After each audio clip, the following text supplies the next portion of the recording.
l'apologie. Très bien. Oui. Alors, donc, dans l'apologie de Socrate, l'oracle de Delphes est au commencement de la vie philosophique de Socrate. Il profère: Socrate est le plus sage des hommes. Ça fait énigme pour Socrate, car sachant qu'il ne sait rien, comment peut-il être plus sage que ceux qui sont réputés savoir?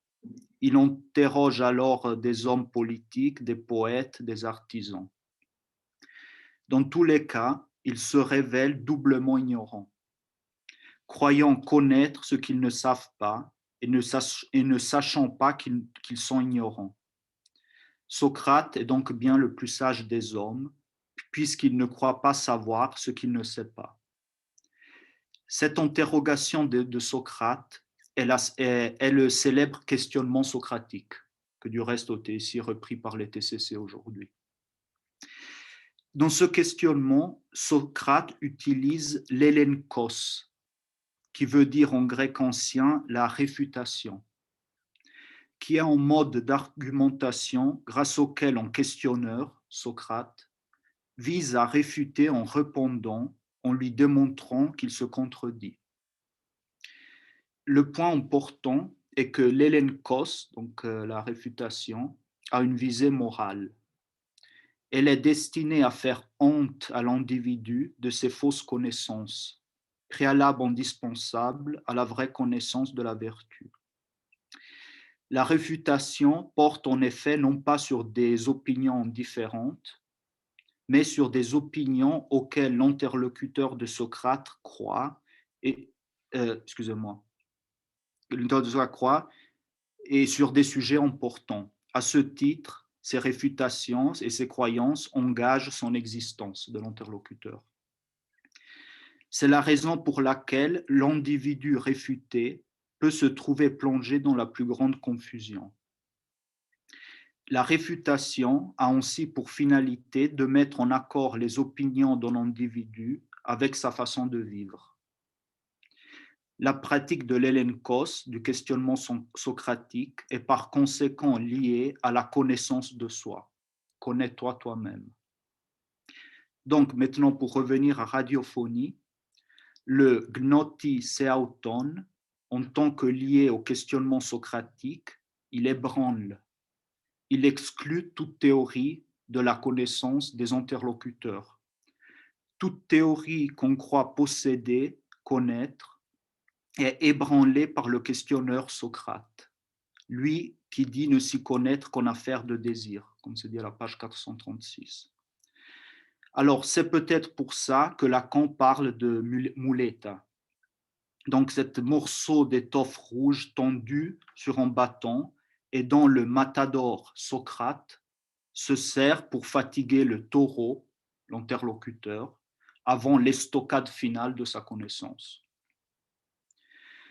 Je pense que la phrase « depuis que la consigne », donc le « connais-toi toi-même », depuis que la consigne a été brandie par le trompeur delphique, cette phrase me semble qu'il se réfère à Socrate, étant lui qui a brandi, comme le toréador brandit la muleta et l'épée. Socrate a brandi cette consigne gravée dans le temple d'Apollon à Delphes. Alors, je ne sais pas pourquoi Lacan l'appelle le trompeur delphique. Alors, j'ai peut-être une idée, mais peut-être vous avez aussi, vous, une autre idée, mais c'est peut-être lié à l'effet que Socrate faisait aux gens. Par exemple, comme dit dans le Ménon, hein, et c'est Ménon qui parle, il dit « Tu m'as véritablement ensorcelé par tes charmes et tes maléfices. C'est au point que j'ai la tête remplie de doutes. Si, expatrié dans quelque autre ville, tu te livrais aux mêmes pratiques, tu ne tarderais pas à être arrêté comme sorcier. » Bon, ceci dit, après coup, c'est assez ironique, parce que vous savez comment ça finit avec Socrate. Bon, dans cet ébranlement, cette réfutation de toute théorie de la connaissance, Lacan dit que l'inconscient n'apporte ni réconfort ni déception, mais que le sujet de cet inconscient sera forcément coupé en deux.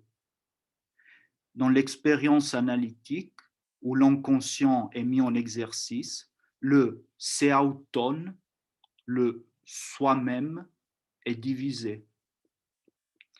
En effet, pendant un certain temps, une analyse, une expérience analytique divise. Mais c'est quoi cette division? Qu'est-ce qu'elle divise au fond? Ben, on le verra peut-être après, quand Lacan dit que le message inconscient est le « où tu n'es pas, où tu ne penses pas », à la page 437. Peut-être là, on verra un peu plus de quoi il s'agit, cette division. Ce sera pour après. Voilà. Ok, merci Dominique. Je ne sais pas si quelqu'un veut lui poser une question ou faire une remarque. Sinon, je passerai la parole directement à Violaine. Mais ne vous gênez pas de vous manifester s'il y a une question ou une remarque. Sinon, je te laisse aller, Violaine. On peut peut-être juste dire que, en tout cas, moi, ça m'a tout de suite évoqué la partie du séminaire 11 où Lacan dit que l'inconscient, on ne l'ouvre qu'à ses risques et périls. C'est pas, en effet, comme le souligne bien Dominique, le réconfort de la connaissance de soi, de l'homéostase, des vérités retrouvées, des satisfactions perdues. C'est au contraire se rendre compte qu'on est beaucoup plus malade qu'on pensait l'être et beaucoup plus divisé qu'on ne le savait. Voilà, ça m'a fait penser à ça. Après, si on a le temps, je dirais un mot du savoir, mais je voudrais écouter Violaine qui nous surprend toujours avec ses références. Effectivement, j'ai rarement trouvé plus vivant que les langues mortes. Donc, excusez-moi, mais vu que je ne sais rien d'autre, je vous montre ces quelques images. Ceux que ça intéresse pourront recevoir le texte. Donc, ma question, c'était… Tu peux le remontrer, Violaine, s'il te plaît? Je l'ai envoyé à Véronique et puis à René aussi. Merci beaucoup. Voilà. James Dean. Voilà, James Dean, Kennedy et puis Alcibiade. Donc, ma question, et c'est assez intéressant de mettre ça en lien avec ce que l'école met au travail ces temps. Donc, il y a d'abord Marie-Hélène Brousse, si vous l'écoutez parler de la science qu'elle écrit en un mot, c'est formidable, hein, la petite vidéo qui circule. Et puis, il y a la norme mâle. Donc, Alcibiade, si mâle il y a dans l'Antiquité, Alcibiade, c'est le parangon, c'est le paradigme, c'est vraiment le modèle du mâle. Plus mâle, tu meurs. Donc, que vient faire Alcibiade dans Radiophonie? Ça, c'était ma question. Et ma réponse, comme ça, c'est vite fait. Donc, si vous voulez m'arrêter, vous pouvez m'arrêter tout de suite. C'est incarné par sa vitalité que l'épistémé ne peut se passer d'éros. Donc, l'épistémé au sens de la science et éros, donc la libido, dont tu nous as vraiment parlé très bien, Véronique.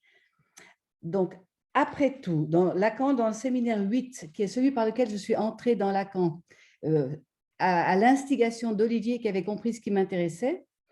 Donc, après tout, ce banquet, le banquet de celui-là, hein, à lire absolument, vous verrez, ils sont à gueuler de rire.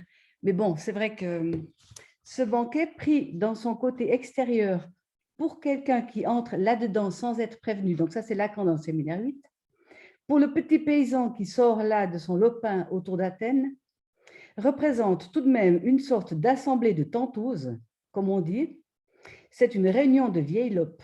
Sympa, à l'époque des trans, je peux vous dire que Docile aux trans, il avait un autre style Lacan. Hein.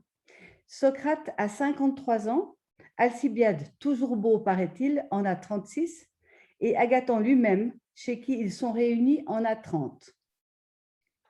Donc, je me suis intéressée au passage de la page 436-437. Je ne sais pas si ça vaut la peine de vous relire, mais quand même, si paradoxal qu'en soit l'assertion, la science prend ses élans du discours de l'hystérique. Donc, tu nous as bien montré, Véronique, l'usage de ces petits signifiants, S barré, A, grand A, etc. Parce que les mathèmes en grec, mantano, ça veut dire apprendre. Donc, un mathème, c'est ce qui permet d'apprendre. Donc, je dirais que c'est ce qui s'apprend sans se connaître. C'est ça. Il n'y a pas besoin. C'est un savoir qui n'a pas nécessairement, qui ne passe pas nécessairement par le corps. Donc, il faudrait pénétrer par ce biais, et ça, je trouve intéressant encore aujourd'hui, les corrélats d'une subversion sexuelle à l'échelle sociale avec les moments incipients dans l'histoire de la science. Ce serait rude mise à l'épreuve d'une pensée hardie, etc. Bon, ça, vous pouvez le lire. Mais quand il dit aussi donc, que Socrate a des symptômes pathognomoniques, si vous voulez rire aussi, il y a un texte génial d'un monsieur Lélu. Déjà, à s'appeler Lélu, c'est pas rien, c'est un psychiatre qui a présenté Socrate comme un psychotique. Donc, il a fait tout un cas clinique de Socrate parce qu'on le voit complètement zinzin, se tenir toute la nuit à rêver, à penser tout seul, à se parler tout seul à lui-même, hein, quand il était à l'armée. Et puis, le lendemain, il pouvait continuer à travailler. Socrate est connu pour boire sans que ça ait d'effet sur son discours. Socrate, en fait, c'est un monstre. On l'appelait aussi la torpille, parce que si vous touchez le poisson torpille, vous claquez. Donc, Socrate, il vous paralyse. Donc, c'est vraiment, si on lit Lélu, c'est très drôle.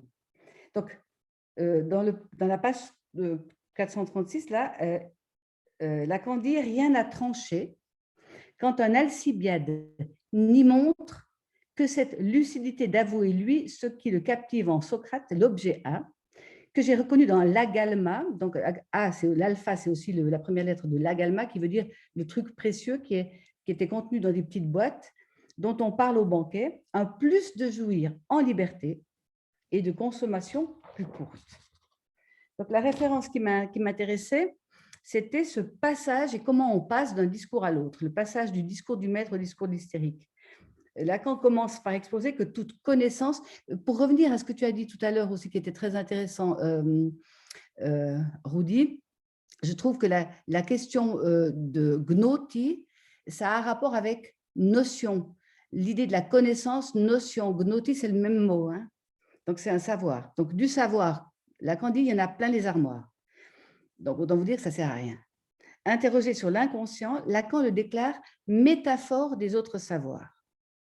Comment tourne la machine? Et c'est ça la question intéressante, c'est le mouvement. L'inconscient parle et est dans son élément le non-sens. Il n'a affaire que dans la dynamique qui précipite la bascule d'un de ses discours dans l'autre.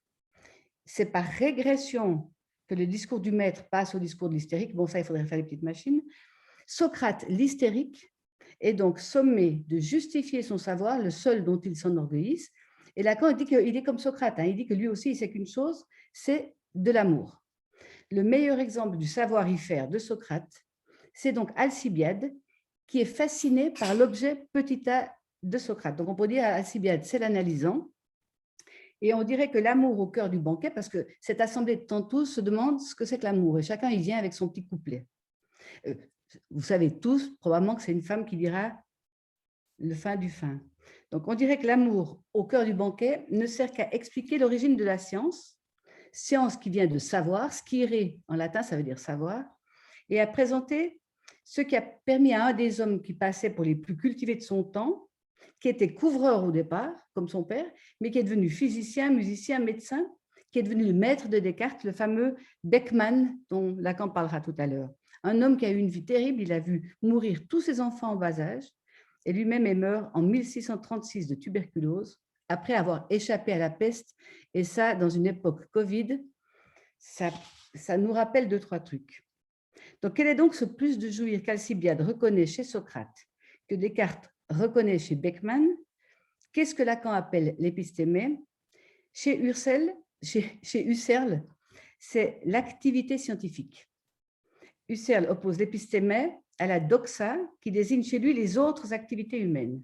Doxa, donc, l'idée de orthodoxie, c'est au fond l'idée du savoir. Miller nous a rappelé à Turin que le psychanalyste n'a pas à être orthodoxe. Ça ne veut pas dire qu'il ne doit rien savoir, hein. Même il devrait être capable de se frotter à tous les savoirs, mais il doit être hérétique. Le psychanalyste, dit Lacan, il n'a pas à être beau, sinon au cinéma, et puis ça le rendrait plutôt comique. Donc un psychanalyste qui serait beau, c'est plutôt un kikinant, parce que si c'est pour ça qu'on vient chez lui, il est dans la mouise. Ici, il s'agit, dit Lacan, des corrélats d'une subversion sexuelle. Je rappelle quand même que Jacques-Alain Miller vise actuellement à la Socrate, à rappeler aux analystes qu'il y a aujourd'hui une subversion sexuelle et les analystes ont à en dire quelque chose. Dans le séminaire 8, écrit 10 ans plus tôt, donc, Lacan se représentait en Socrate puisque, comme Socrate, il savait ce que c'était que l'amour. Parlant de la visée d'une analyse, Lacan déclare, et ça c'est dans le séminaire 8 à la page 32, non, page 25, pardon, « Je ne suis pas là, en fin de compte, pour son bien à l'analysant, mais pour qu'il aime.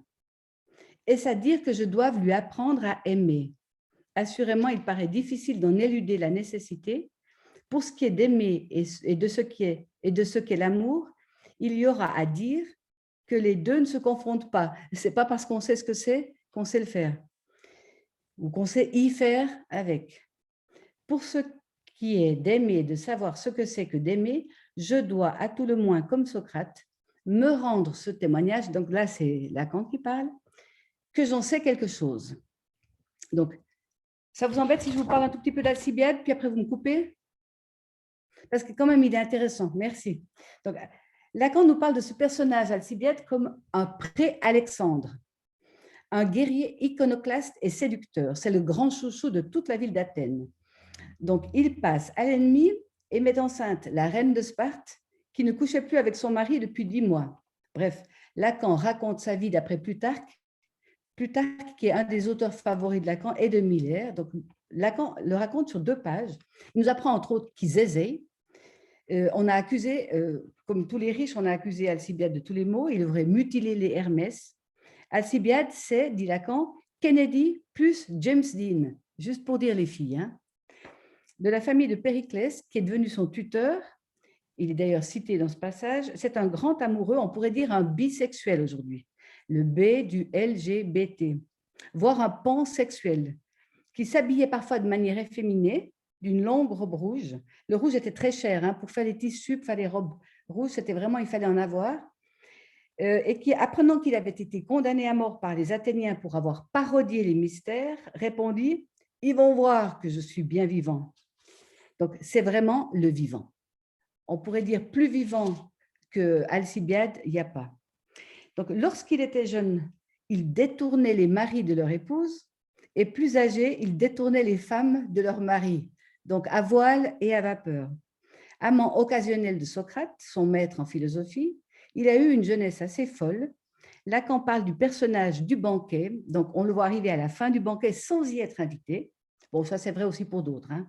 Il est ivre, alors que dans le banquet, tout le monde avait décidé de ne pas trop boire, et il s'installe sans voir Socrate entre lui et Agathon, sans en demander l'autorisation ni à l'un ni à l'autre. Donc, c'est vraiment le parasite, mais que tout le monde laissait faire.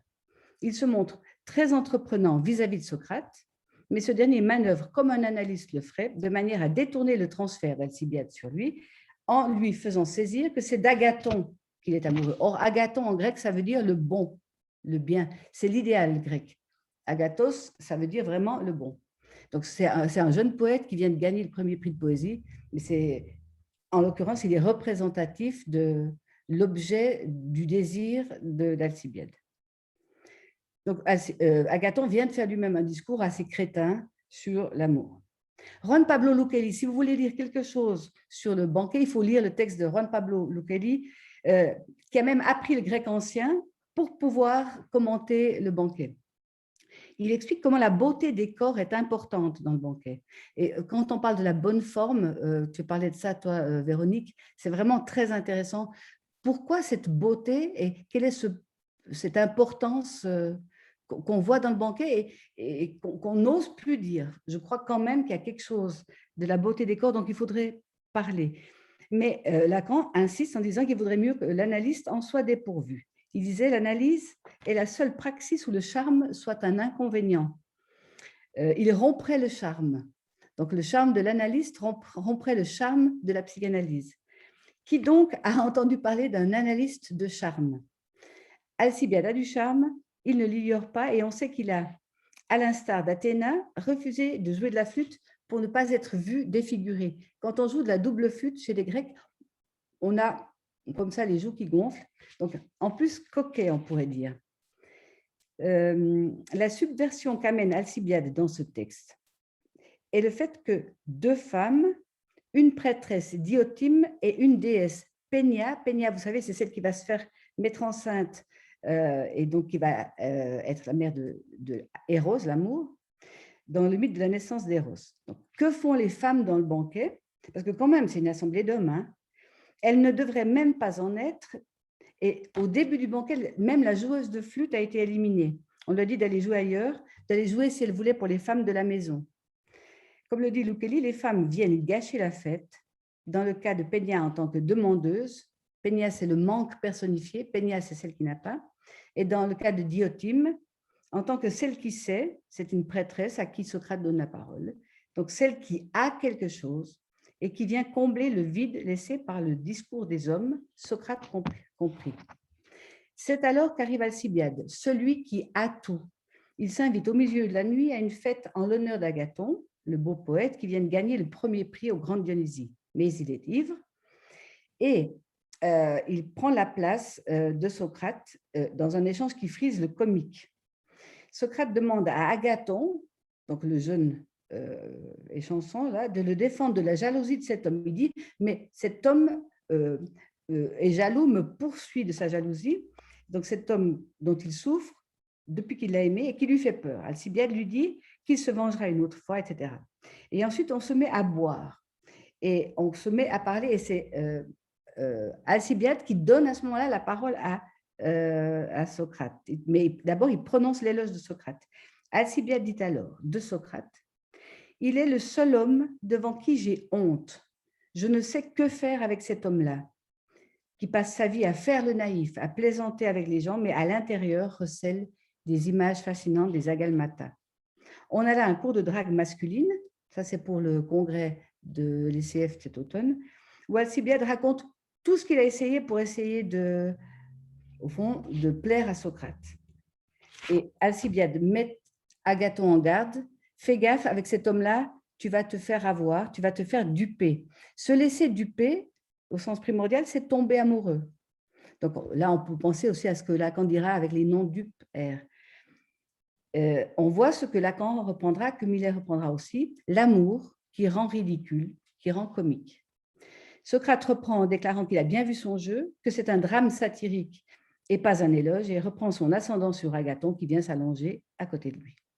Donc, la métaphore de l'amour, c'est de croire que l'objet d'amour a ce qu'on lui prête, mais ce qu'il a, c'est précisément ce qu'on lui donne. L'agalma se renverse donc. Socrate cache l'objet A, ce qui fait qu'Alcibiade peut reconnaître son désir. On retrouve le gnotis et auton, c'est pas reconnaître toi-même, c'est reconnaître ce que tu désires. Ce n'est pas Socrate qu'Alcibiade aime, mais Agathon. Lacan déclare aussi que dans ce monde où les hommes mettent en scène l'amour, la femme antique, contrairement à la femme moderne, avait dans l'amour le rôle actif. C'est elle qui, disait Lacan, exigeait son dû, elle attaquait l'homme. Bref, pourquoi Alcibiade arrive-t-il à la fin du banquet? Je l'ai dit dès le début, c'est donc l'entrée du vivant qui bouscule cet enregistrement sur cervelle qu'est la tradition orale dont le banquet fait mention. Parce que le banquet, c'est Apollodore raconte qu'il a rencontré un homme qui a rencontré un homme qui lui a dit que, etc. Donc, Lacan rappelle avec Alcibiade que seul l'amour permet de changer de discours. Ce qui est très intéressant à l'heure où nous préparons le congrès de l'ECF sur la norme mâle. Voici un mâle le plus sexy de son temps, un dragueur invétéré bisexuel, ambitieux et qui aurait triché pour remporter une victoire aux Jeux Olympiques en plus. Donc, rien ne l'arrête. Accusé d'avoir mutilé les Hermès, de s'être moqué des mystères, qui s'habillait d'une robe pourpre et qui démontre par sa présence même et toute son attitude comment cet homme qui a tout et qui peut tout, l'amour pour Socrate, le féminise. Voilà. B. Violaine, tu es notre Alcibiade. Ouais, ça c'est si j'étais un homme.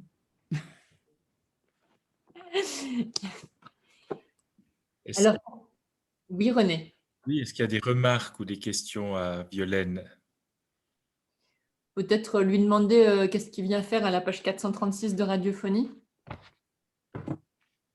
À la page 36. 436. Oui, mais c'est ce que je vous ai dit, non?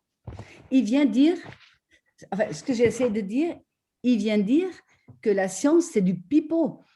Et puis, ce que disait aussi Marilyn Bruce, la science, elle l'écrit en un mot, tandis que Lacan, il nous montre que la science, au fond, c'est le masculin, c'est des oripeaux, et puis la structure, elle, ce qu'il dit ailleurs. Donc, c'est pour ça, quand je te dis masculin-féminin, clairement, il vient apporter du vivant, mais une sorte de norme mâle qui est complètement ridiculisée par Socrate. Il vient apporter l'amour qui ridiculise, mais qui est le moteur aussi des relations entre les êtres humains. Comment tu comprends ce 1 plus de jouir en liberté et de consommation plus courte? Alors, c'est ça. Donc, de consommation plus courte, je pense que pour chacun de nous, ces objets, les latoses, ces objets qui pleuvent aujourd'hui, ben c'est pas nouveau. En fait, quand Lacan dit qu'il n'y a pas de révolution, c'était déjà à l'époque. Ben, oui, on veut du tout de suite maintenant, mais au fond, c'est pas ça. Quand Socrate montre à Alcibiade, mais ce que tu veux, c'est pas juste me sauter dessus, c'est ce que je te donne de plus goûteux. Mais en fait, il lui dit, regarde, c'est Agathon que tu aimes, ce beau corps.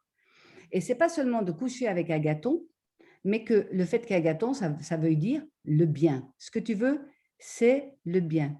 C'est quelque chose de désirable, c'est la vertu. Parce qu'au fond, chaque fois qu'on parle c'est la différence entre le savoir et la vertu. D'avoir une vie bonne, d'être un type bien, de réussir sa vie, et pas forcément d'être heureux parce qu'on a. Donc, c'est vrai qu'il est celui qui a tout et qui, en fait, dans le banquet, est con. C'est un peu, il a l'air con. Donc, la consommation courante, c'est un peu ça. Très bien. Je ne sais pas, vous avez l'impression que ça résonne ou pas? Ça consonne ou pas? Oui, Ou oui. ça voyelle? Parce que j'ai interrogé, je ne sais pas si vous avez vu passer, j'ai interrogé Anthony Vicens, qui a fait vraiment, à mon avis, j'avais demandé, mais qu'est-ce que c'est alors qu'un homme? Parce qu'il m'avait dit qu'un homme, c'était un adjectif, il y a 10 ans, quand il était venu à Lausanne. Et puis, il m'a répondu comme ça, c'est un voyou. On pourrait dire, Alcibiade, c'est un voyou. Voilà. Et il devient une voyelle. Donc, il se féminise par sa rencontre avec Lacan. Magnifique. Ok, c'est pas mal ça. Bien trans. C'est trans. Ouais. Voilà. Ok, est-ce qu'il y a une autre question ou remarque? Sinon, ça serait à nouveau à Dominique avec les trompettes de Jéricho avant d'entendre ensuite Marie. Alors, je te laisse la parole, Dominique, s'il n'y a pas d'autres questions. Vas-y. Sauf si Dominique, ton point sur Descartes, comme il vient juste après la référence à Alcibiade, s'articule mieux avec ce que vient de dire Violaine, j'y pense maintenant. C'est toi qui décides. Peut-être je vais parler avant du siège de Jéricho. D'accord. Comme ça, on suit un peu l'ordre du texte aussi. En plus, comme ça, on passe des flûtes aux trompettes directement. Bon, donc, avant de parler du siège de Jéricho, donc je ne savais pas qu'est-ce que c'était, en effet, c'est une partie dans l'Ancien Testament. Mais avant de parler de ça, Lacan reprend Marx, qu'il avait déjà traité durant la question 4. Pour rappel, Lacan dit que toute la révolution française aurait été vaine, donc soit réduite à l'utile ou au futile, si ce n'était pour Marx, qui remplace le côté séduisant, imaginaire, voire précipité de la révolution par la structure qu'il en formule dans un discours du capitaliste. Ça, c'est à la page 424, question 4. Au lieu de rester dans la séduction de la superstructure, Marx nous met au pied du mur de l'infrastructure, c'est-à-dire des rapports de force et des moyens de production. Ce mur, Lacan le définit ici de relations articulées de leur ordre, et il ajoute, est telle qu'à y prendre part, on ne le fasse qu'à ses dépens. On va y revenir, mais bon, Véronique nous a déjà bien parlé de ça. Bon, donc voici maintenant la phrase en question. L'efficacité des coups de glotte au siège de Jéricho laisse à penser qu'ici le mur fit exception, à vrai dire, n'épargnant rien sur le nombre de tours nécessaires. Alors, le siège aux batailles de Jéricho est pris dans l'Ancien Testament, dans le livre de Josué. Alors, je vous lis le court passage. L'Éternel dit à Josué, « Vois, je livre entre tes mains Jéricho et son roi, ses vaillants soldats. Faites le tour de la ville. Vous tous les hommes de guerre, faites une fois le tour de la ville. Tu feras ainsi pendant 6 jours. 7 sacrificateurs porteront devant l'arche 7 trompettes retentissantes. Le 7e jour, vous ferez 7 fois le tour de la ville. Bon, là, ça fait déjà beaucoup de tours. Et les sacrificateurs sonneront des trompettes. Quand ils sonneront de la corne retentissante, quand vous entendrez le son de la trompette, tout le peuple poussera des grands cris. Alors la muraille de la ville s'écroulera. Et le peuple montera, chacun devant soi. Voilà. Donc, on comprend mieux maintenant pourquoi Lacan dit qu'ici le mur fit exception. En effet, il s'écroule. Alors que dans le paragraphe précédent, Lacan dit que ce n'est pas le mur, la structure qui peut être renversée.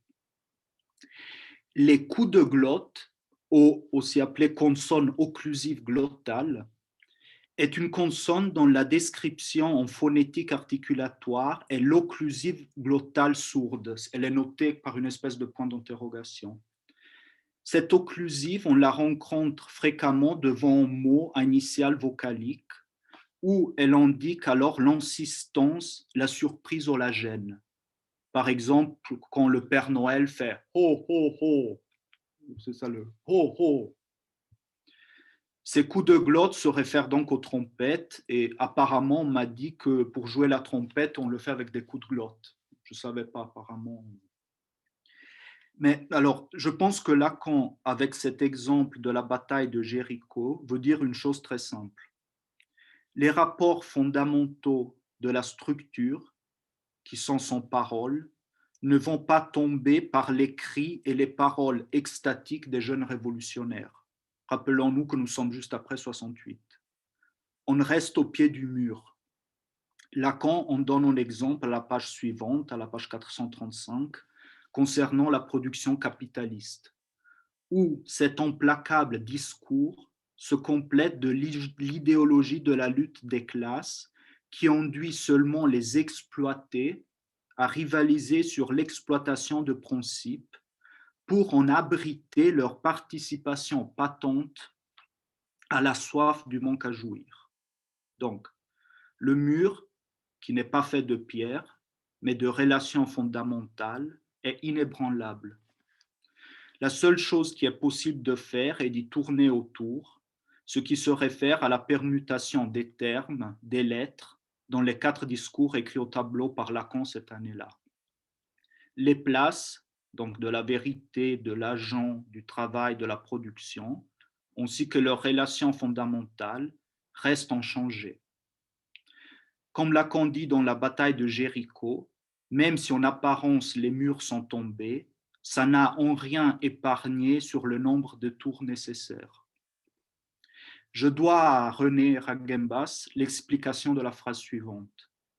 C'est que le mur ne se trouve pas dans cette occasion là où on le croit de pierre. Bon, là c'est maintenant clair, mais Lacan ajoute plutôt fait de l'inflexible d'une vagance extra. Alors j'ai cherché partout ce mot vagance, que je ne le trouvais pas, et René m'a fait remarquer à juste titre que Lacan joue probablement sur l'extravagance, vagance extra, extravagance. Et en effet, étymologiquement, extravagance se compose du latin extra et du participe présent vagans de vagari, c'est-à-dire errer. Le mur reste donc inflexible, on ne peut qu'y errer autour. Donc, qu'on le veuille ou pas, et ceci même dans l'ici et maintenant parmi nous, on se trouve toujours au pied du mur. On se trouve toujours dans un discours. Croire qu'on puisse aller au-delà ou en deçà de ce mur, voire l'ébranler, serait croire au métalangage qui n'existe pas, un peu comme le Père Noël. Juste en passant, je trouve que, par exemple, dans le château de Kafka, Kafka était assez lucide par rapport à se tourner autour, si vous avez lu l'ouvrage de Kafka. Dernier point, Lacan précise qu'être pris dans un discours, ceci ne va pas sans dépense. Bon, là, Véronique nous l'a déjà très, très bien expliqué. Dépend de vie ou bien de mort, c'est secondaire. Dépend de jouissance, voilà le primaire. D'où la nécessité du plus de jouir pour que la machine tourne. La jouissance ne s'indiquant là que pour qu'on l'ait de cette effaçon comme trop à combler. Donc, dans la jolie histoire de la bataille de Jéricho, il y a quand même, vous avez entendu, quand même des sacrificateurs, quand même, dans cette bataille. Donc, par rapport à ces dépens, je vais donner un exemple par rapport à notre champ. Véronique, avant, elle a parlé du côté des dépens, du côté analyste. Moi, je voulais quand même dire quelque chose aussi du côté analysant. Être en analyse, ça coûte. Pensons au temps pour se déplacer. Il y a des gens qui vont aussi très loin. Le coût des séances, aussi le coût dans la vie amoureuse qui peut en être perturbé quand quelqu'un rentre en analyse, mais surtout le coût à faire exister l'autre par l'amour de transfert. On pense à notre analyste, on rêve pour ou de lui, qu'est-ce qu'il dira quand je lui raconterai ce qui s'est passé, comment va-t-il, etc. Bon, on va quand même espérer que ça soit une bonne dépense qui puisse donner une autre sorte de plus de jouir. Voilà. Merci beaucoup, Dominique. Là aussi, est-ce que certains d'entre vous ont envie d'ajouter quelque chose, de faire une remarque, poser une question à partir du texte et de ce qu'a présenté Dominique? Moi, je voudrais juste peut-être dire une petite chose. Dominique, c'est vraiment génial. Je vous avais envoyé le texte « Je suis venu pour la paye ». Je ne sais pas si tu te souviens du texte de Anthony Vicens. C'était quand que tu l'as envoyé? Je vous ai envoyé ce texte dans le cadre de notre travail pour ouvrir une plateforme. Oui, tu peux me rappeler? Alors, il raconte comment une fois, il s'est retrouvé à l'aéroport et il n'avait pas l'argent pour sa séance. Il avait son billet d'avion, mais il n'avait pas l'argent pour sa séance. Et il s'est dit, j'y vais, et il trouve par terre un billet qui représentait le prix de sa séance. Eh ben. Il s'est quand même dit, il faut y aller, quoi. Mais ça, c'est pour dire quoi? Ça fait dur. Pardon, pour dire cette idée d'une dépense, cette dépense qui est clairement de jouissance, de perte. Moi, je veux bien dire quelque chose. Peut-être que Sandra, tu voulais parler d'abord, vas-y. Oui, moi, c'est question de tourner, que tu as fait référence, Dominique.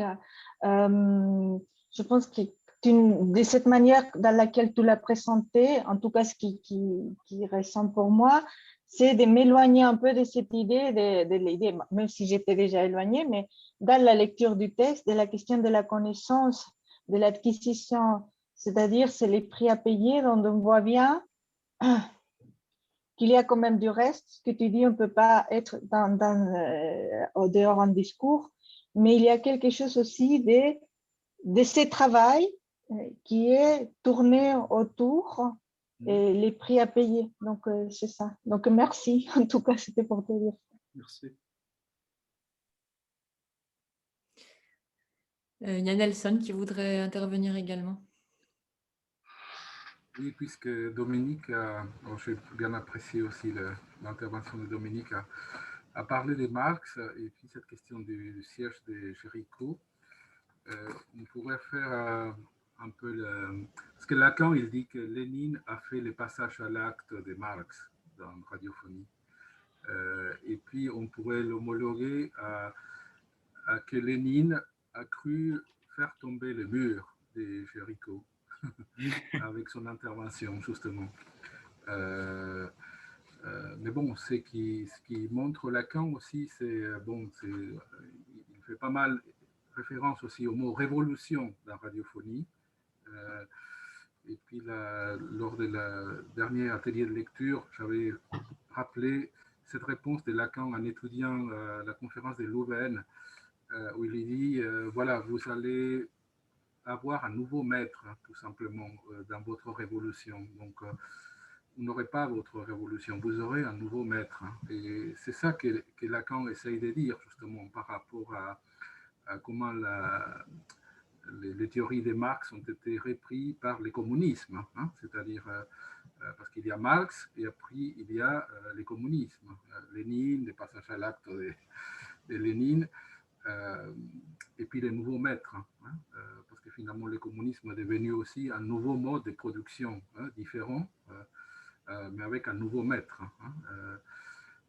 Il y a bien sûr, je profite pour dire un mot pour cette question du capitalisme et la production des objets à l'infini, pour attirer les consommateurs vers la consommation. Et puis, à l'époque communiste, je me souviens, quand j'étais jeune, j'avais vu une photo d'une plage sur la mer Noire. Je ne sais pas si c'était l'Ukraine, probablement, où il y avait des milliers de gens sur la plage. Les hommes, ils avaient tous un slip noir, et les femmes, elles avaient toutes un maillot noir, soit une pièce, soit deux pièces. Mais on voyait un peu cette question cette illusion, en fait, que réduire les objets à une simple formule peut abolir la question d'un maître, non? C'est-à-dire, c'est un peu ce qui choquait toujours les gens de l'Ouest quand ils allaient à l'Est, ils allaient dans les supermarchés, ils constataient qu'il n'y avait pas très peu de produits ou à peine des produits, comme si c'est la production des objets, non, qui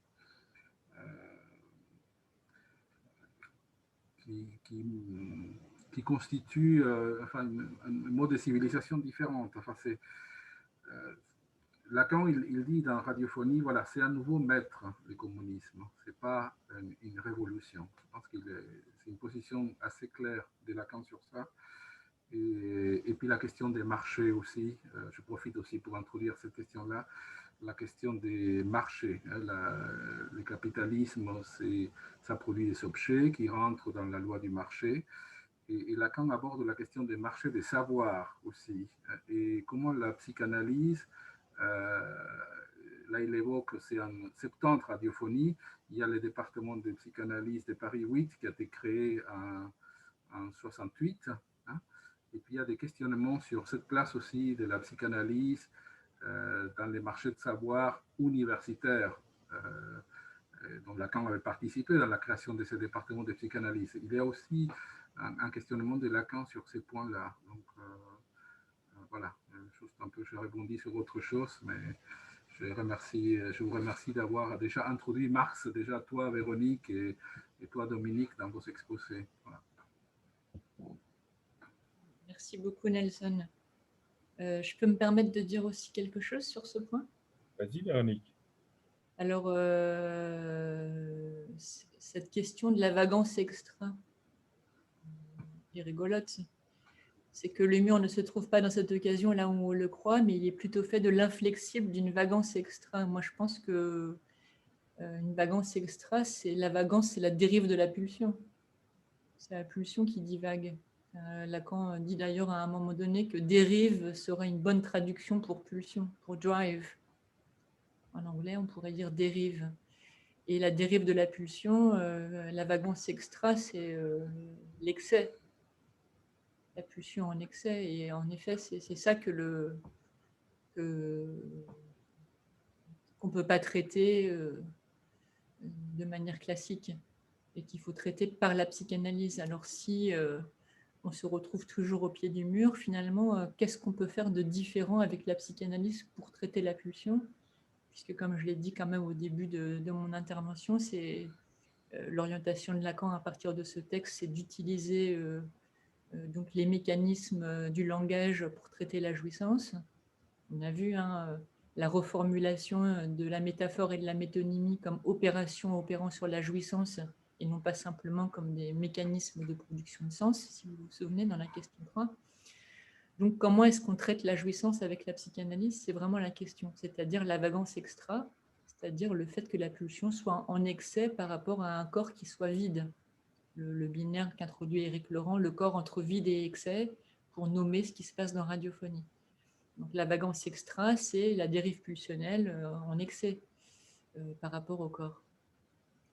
Alors, j'y ai pensé déjà donc avec mes propres mots, puis avec le texte, parce que donc, on a la nécessité du plus de jouir. On voit bien, on est tous familiers maintenant avec l'interprétation de Lacan du capitalisme, donc le trou du langage, le plus de jouir, qui tente de combler le trou du langage, etc.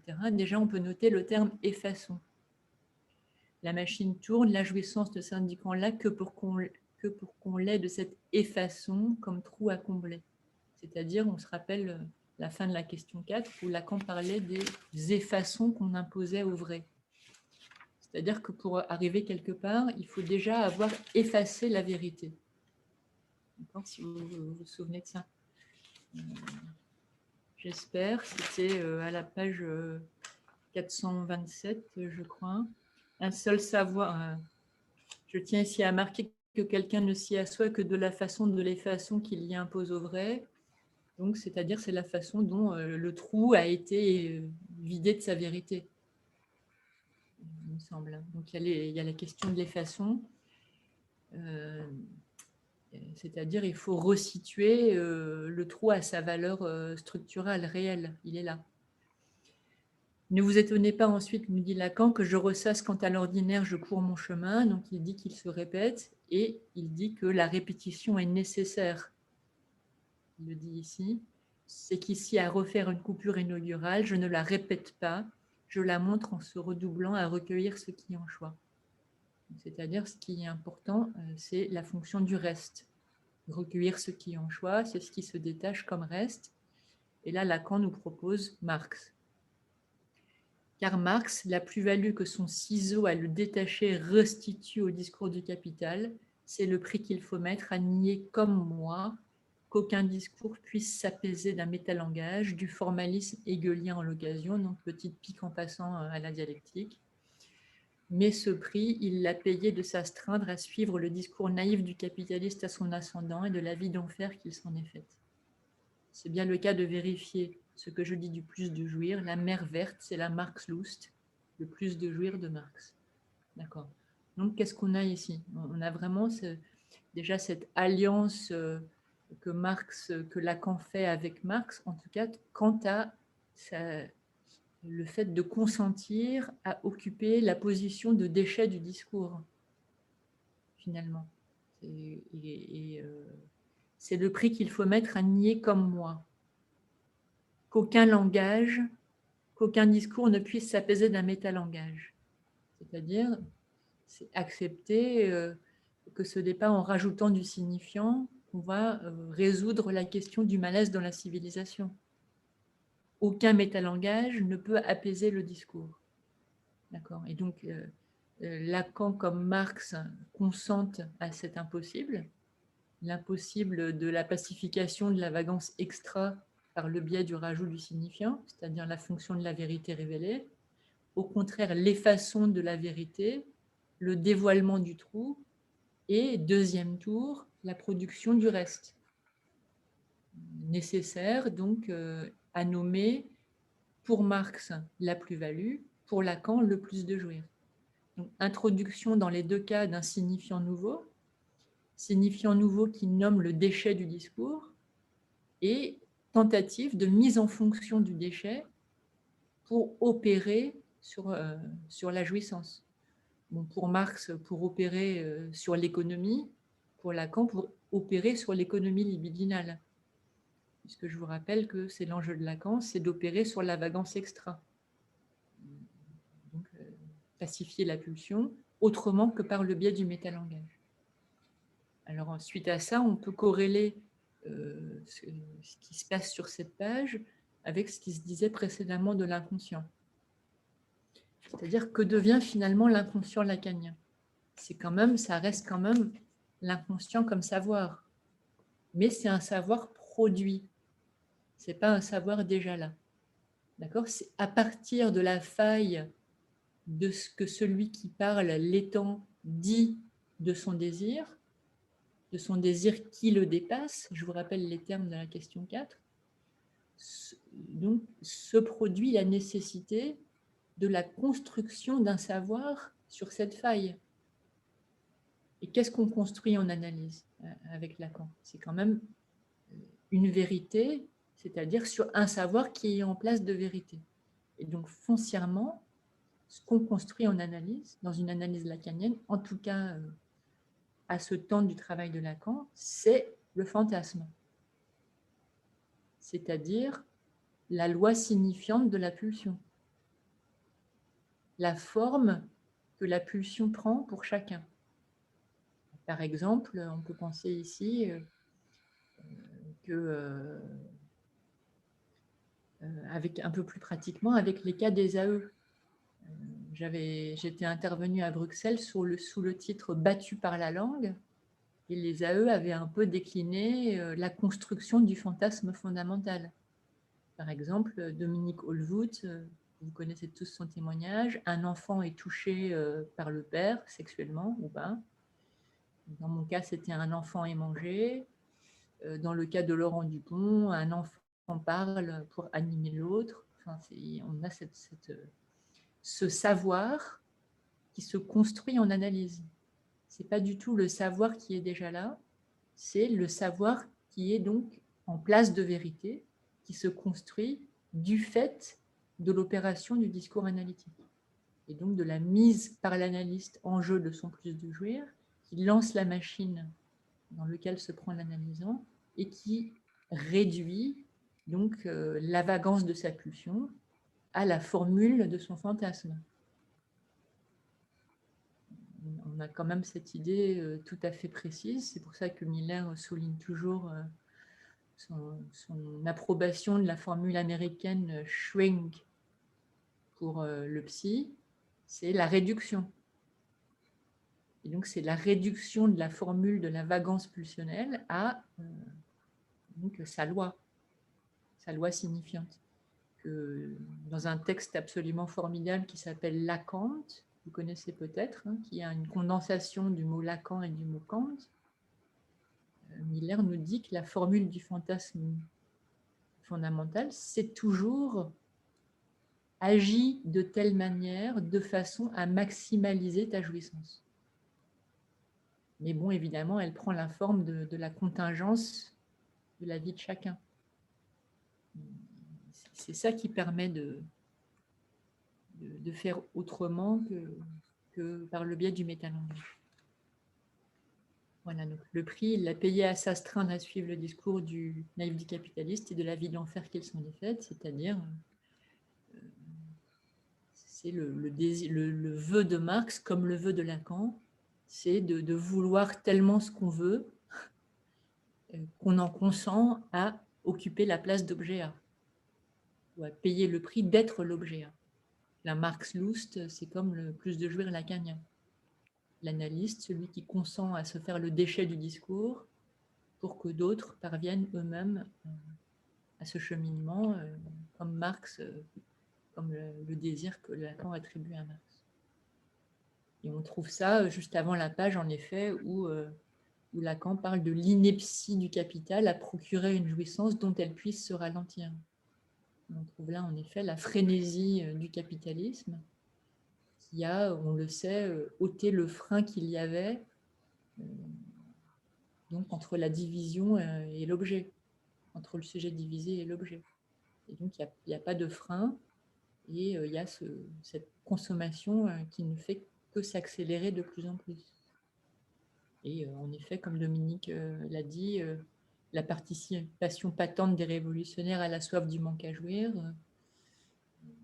c'est pas C'est pas la révolution socialiste ou communiste qui va nous sortir de la machine capitaliste. Donc, d'où l'autre voie que propose Lacan, qui est donc la production d'un savoir sur la pulsion, on pourrait dire. Voilà.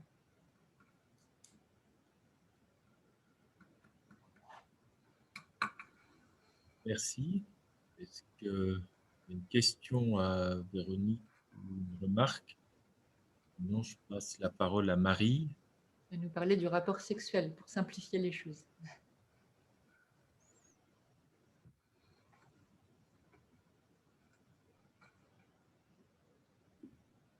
Voilà. Donc moi, je vais déplier le petit passage qui est page 438. Donc, je vous lis rapidement. La jouissance dont il se supporte est, comme tout autre, articulée du plus de jouir, par quoi dans ce rapport le partenaire ne s'atteint. 2 points. 1. Pour le vir qu'à l'identifier à l'objet A, fait pourtant clairement indiquer dans le mythe de la côte d'Adam, celui qui faisait tant rire et pour cause, la plus célèbre épistolière de l'homosexualité féminine. 2. Pour la Virgo, qu'à le réduire au phallus, soit au pénis imaginé comme organe de la tumescence, soit à l'inverse de sa réelle fonction. D'où les 2 rocs, premier point, de la castration où le signifiant femme s'inscrit comme privation, et 2, de l'envie du pénis où le signifiant homme est ressenti comme frustration. Voilà. Donc, ce passage vient à la suite d'un développement de Lacan sur la question de la connaissance et notamment sur ce que vient dévoiler le discours de l'hystérique, à savoir l'échec du rapport sexuel. Petite précision, connaître au sens biblique, comme je pense que chacun sait, est synonyme d'avoir un rapport sexuel. Ensuite, Lacan anticipe ce qui sera formalisé quelques années plus tard dans les tableaux de la sexuation du séminaire Encore, quant au non-rapport sexuel, c'est-à-dire que l'anatomie ne fait pas la sexuation du sujet, mais cette sexuation se règle pour les 2 sexes du rapport du sujet à l'un phallique, c'est-à-dire au signifiant sans pair que le phallus dans l'inconscient, le phallus symbolique. Il est dit sans pair parce qu'il n'y a qu'un seul signifiant du sexe dans l'inconscient, le signifiant phallique, du fait de la forclusion du signifiant la femme. Il n'y a donc pas de signifiant identifiant le féminin dans l'inconscient. Ainsi, le plus de jouir dans le rapport au partenaire s'atteint selon différentes modalités, selon que le sujet se loge sous la position féminine ou masculine de l'être. Pour l'homme, le vir, bien qu'il croit aborder une femme, il aborde en fait la cause de son désir, le reste de sa division signifiante, l'objet A. Ce qui donne sa position de jouissance de l'homme dans sa rencontre avec la femme, c'est que l'homme jouit de ce reste, ce petit A, cause de son désir, ce que, soit dit en passant, Freud aborde avec la notion de la perversion polymorphe de l'enfant. Ainsi, l'homme, dans son rapport à la femme, implique un rapport à l'objet A comme objet plus de jouir. Pour la femme, la Virgo, elle rentre en relation avec l'homme en incarnant le phallus afin de s'appareiller à son fantasme, presque en mode d'objet. D'où les 2 rocs qui sont 2 modalités du manque d'objet. Donc de la castration où le signifiant femme s'inscrit comme privation, là où la privation est réelle mais le manque est symbolique, et de l'envie de pénis où le signifiant homme est ressenti comme frustration. Venons-en maintenant au mythe de la côte d'Adam. Alors, pour mémoire, il s'agit d'un passage de la Genèse au chapitre 2 que je cite ici pour rappel. Donc, c'est au verset 21-22. Alors, le Seigneur Dieu fit tomber une torpeur sur l'homme qui s'endormit. Il prit une de ses côtes et referma la chair à sa place. Puis, de la côte qu'il avait tirée de l'homme, le Seigneur Dieu façonna une femme et l'amena à l'homme. Donc, dans le court passage que j'ai lu tout à l'heure, Lacan fait référence à Madame de Sévigné, qui était connue pour sa lutte contre la subordination des femmes et la domination masculine, ce qui faisait d'elle, en quelque sorte, un précurseur du féminisme. Pas étonnant que, pris au pied de la lettre, le mythe de la côte d'Adam lui ait déplu, puisqu'il peut être perçu comme un des mythes par excellence fondant la hiérarchie sexuelle. Mais dans le séminaire 15, l'acte psychanalytique, Lacan fait équivaloir la côte d'Adam à l'objet A, précisant donc que le partenaire sexuel n'a toujours rapport qu'à l'objet A dans sa rencontre avec l'autre. Finalement, le mythe de la côte d'Adam pointe qu'il n'y a pas de relation de l'homme au grand autre sans le patou de la femme, n'en déplaise à Madame de Sévigné.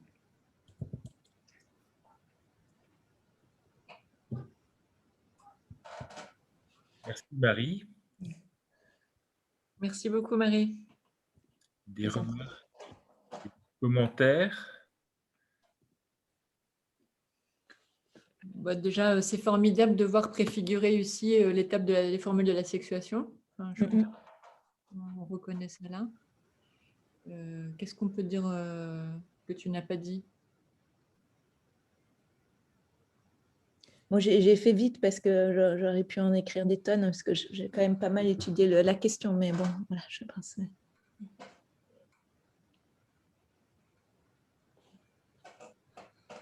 Ça Je voudrais évoque... juste te demander de répéter ta dernière phrase, excusez-moi, parce que j'ai pas attrapé.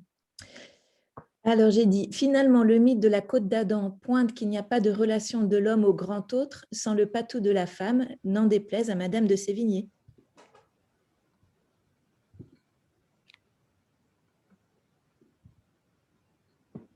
Qui avait pris au pied de la lettre le mythe de la côte d'Adam.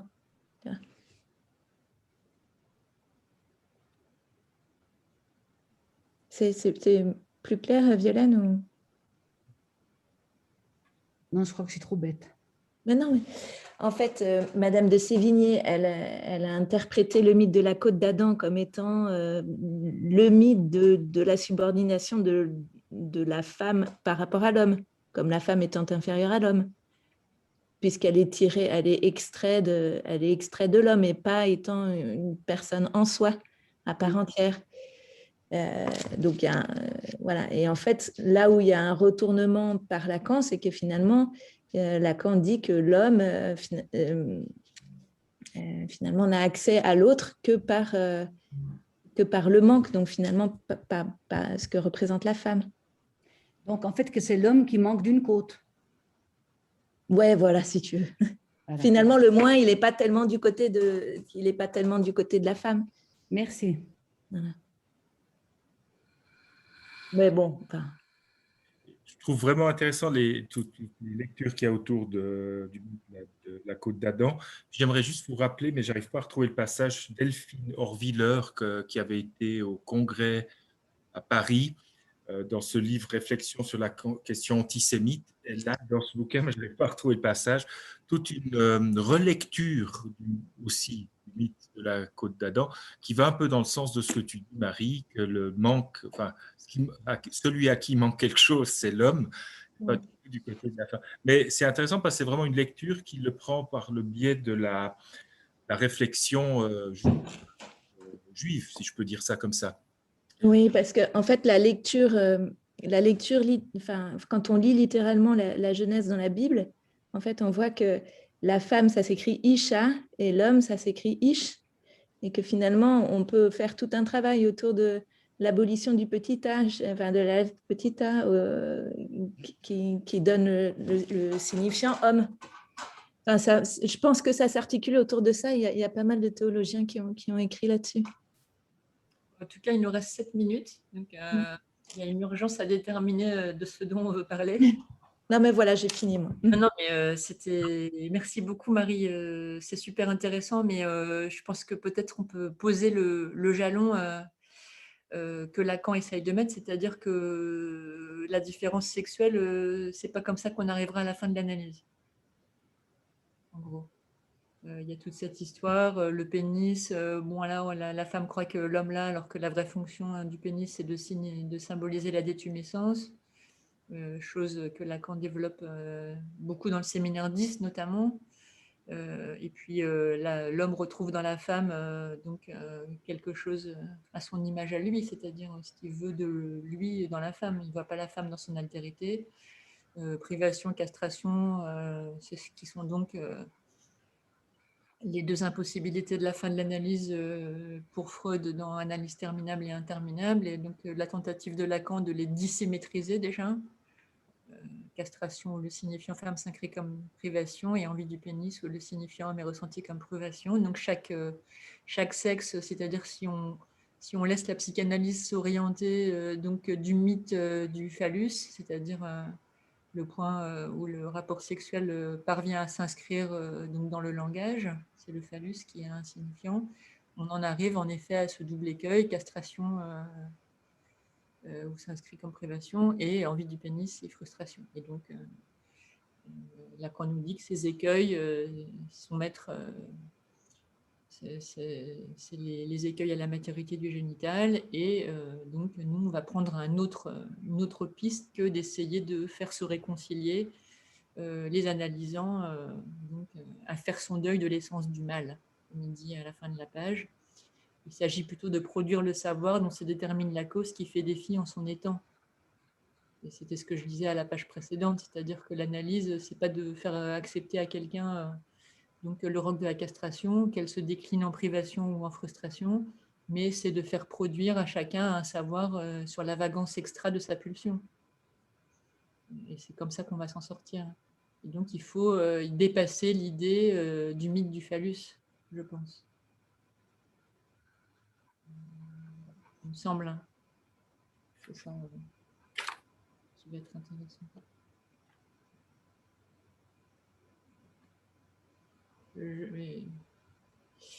Voilà. Je dirais ça. Alors, je ne sais pas si il y a peut-être même plusieurs options. Les deux que je pense, c'est soit on continue un moment, soit on demande à Dominique de nous présenter la question du cartésien. Parce que je pense que c'est vraiment très important, très intéressant, mais c'est extrêmement dense dans le passage que vous avez communiqué. Et ça permettrait peut-être à des personnes de s'appuyer sur, il y a Jacques Alain Miller qui a développé ça beaucoup, mais il y a surtout la leçon du 11 janvier 1967 de Lacan sur la logique du fantasme, où il fait ce schéma, mais que vous avez aussi vu ailleurs chez Jacques Alain Miller, qui permet aussi de donner un peu corps, de mettre de la chair autour de ce condensé que donne Lacan autour du je ne suis pas ou je ne pense pas. C'est un peu de ça dont j'allais parler, en effet. Voilà. Est-ce que moi je trouve que ça mériterait qu'on ait le temps, en tout cas, d'en parler. Donc je serais assez pour. Soit on continue pour qu'on donne le temps, soit on le reporte à notre prochaine rencontre où on sera, donc je rappelle, en présentiel. Qu'est-ce que vous souhaitez faire? Nelson.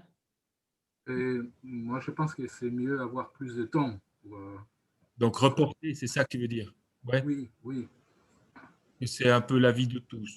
De toutes. Oui. René, excuse-moi, mais quand tu parlais, moi, je ne sais pas si tout le monde, mais j'avais un écho. Je n'ai pas bien compris ce que tu as dit et tu as fait référence à un texte et je n'ai pas entendu. Est-ce que tu pourrais répéter, s'il te plaît? C'est-à-dire ce que va développer Dominique, et, parce que je suis en train de lire ça, c'est bien, je trouve bien déployé par Lacan lui-même dans la leçon du 11 janvier 1967, qui est le séminaire La logique du fantasme, qui n'est pas édité. Et vous trouvez, donc ce schéma, c'est celui que j'ai montré, mais que vous trouvez aussi dans les séminaires de Jacques Alain Miller. Je l'ai déjà, j'avais aussi vu ailleurs. Et ça peut servir de point d'appui par rapport à ce que Dominique va déployer. Tu peux redire la date, s'il te plaît? Le 11 janvier 1967. Merci. Et dans les séminaires de James, c'est dans donc la logique de la cure. Voilà, merci. Merci Dominique. Voilà, exactement.